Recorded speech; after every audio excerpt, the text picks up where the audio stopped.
All right, everyone, welcome back. So this weekend, we're coming out for a quick one-nighter, continuing the diesel heater testing, as well as some changes I'm gonna make inside the rooftop tent. I want to bring you guys along. And of course, it's gonna be a little snow camping, but it looks like right now the temps are in the high 30s. So it's kind of raining at this point, actually, rather than snow. The road does continue going up this way, but it is starting to get pretty deep here. Let me show you what it looks like. So that's I'd say that's almost a foot deep, which is pretty much the threshold of the height clearance on shadow. Yeah, so what I think I'm gonna do is I'm gonna turn the truck around so that I have the front facing the forest road, and I'm gonna have the tail end facing the river. All right, it looks like we're good. What I also want to make sure is that I don't have any widowmakers up there directly above the truck. This one's a little bit dead, but I don't want to be kind of underneath those branches up there, so I kind of pulled the truck forward a little bit. So that's where I'm situated. Those branches are somewhat behind the truck. And another tricky thing about the rooftop tent camping is I want to be leveled. Now I could bust out the max tracks and, you know, kind of try to go on that and level that way, but if I can avoid using it, then I will do it. So this is the sweet spot over here.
All right, now I decided to change the mattress system in the rooftop tent. There's the standard foam mattress that comes with the rooftop tent, and then I put an inflatable foam air pad on top. So for this time around, what I'm gonna try to do is I'm gonna try a inflatable air mattress with a foam pad inside the air mattress.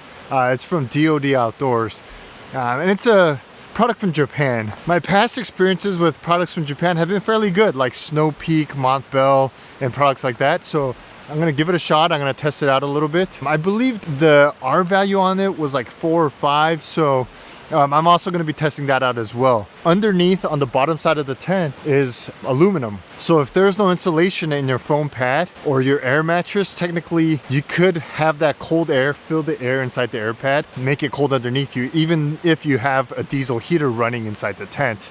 What I'm gonna do is I'm gonna remove the foam mattress that's in the rooftop tent, as well as the air pad that I'm putting temporarily, and I'm going to replace it with the inflatable air mattress pad. And the plan is to leave it in there and deflate it when I fold down the tent, and have it inflated when I open the tent. Because it is a foam filled air mattress, it should self-inflate, and then at the end, if I want it firmer, I can blow air into it.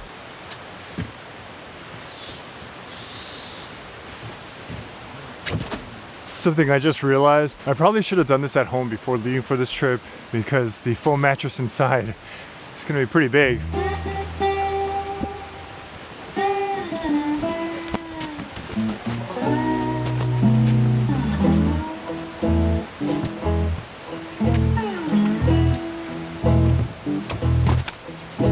I know that I'm gonna leave the new mattress in the rooftop tent I've read reviews on it and it seems to be pretty good. What I'm gonna do is I'm gonna end up taking this foam mattress to the dump on my way home. I'm not too worried about it getting dirty or anything like that. So for right now, this is what it's gonna be. And then tomorrow when I pack away for camp, I just need to put the chair, diesel heater, and the propane tank, and there's still gonna be enough room to put all those away. So I think we'll be fine.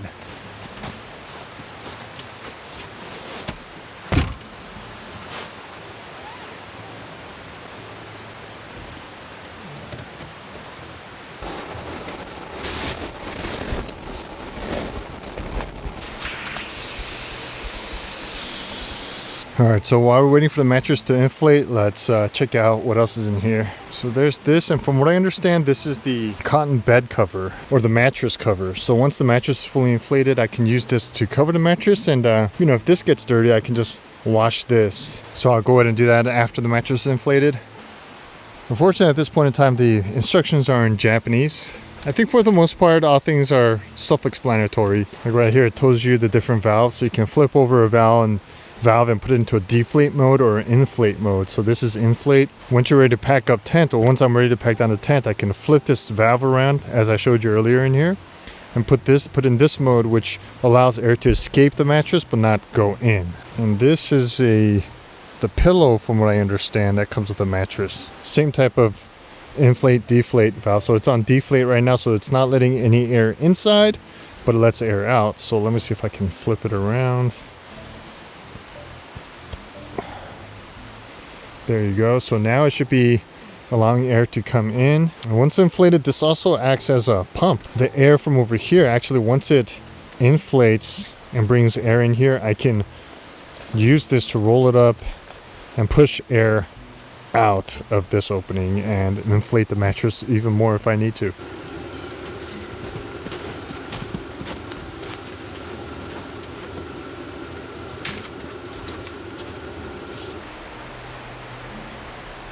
I do have the diesel heater turned on for right now, going into the tent. And the reason I did that is because I want to get the ambient temperature inside there a little bit warmer. I think what's happening is because it's cold in there right now, the memory foam is taking a little bit longer to form into its original shape. That usually happens with memory foam type stuff when air is cold. So warming it up should kind of speed up the process a little bit.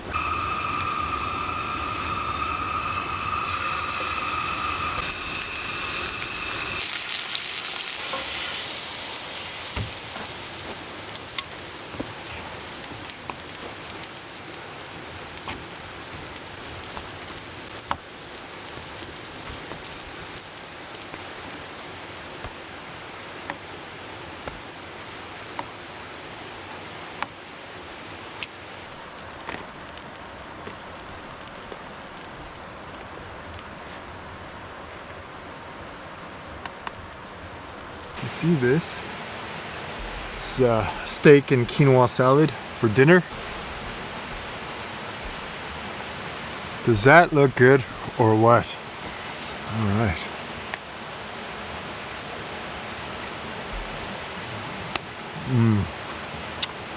So once in a while, when I have steak, I would have a little bit of whiskey, or maybe like a dark beer, like a stout. But because Katie is due pretty soon, actually like a week from now, I did not want to have any drinks in me if I needed to go home. So on that note, I did bring my Garmin with me.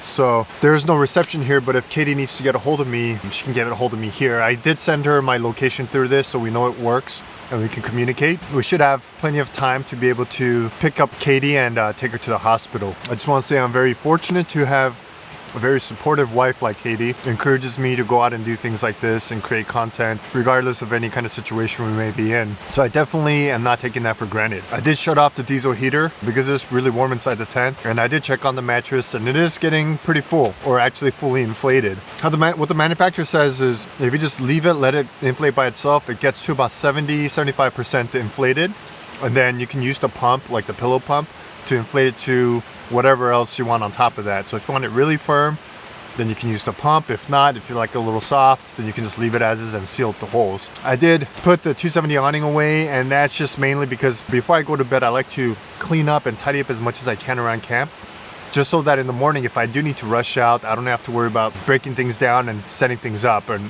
loading it back onto the trucks. And then the only thing out here that's gonna stay out here that I need to set up in the morning is the diesel heater with the hose.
There's still some diesel in there. Oh, there you go, it's hitting the code. So when I get home, I'm gonna find out what this is. I don't have reception out here, so I can't look this up, but when I get home, I'll research it and see what this code is.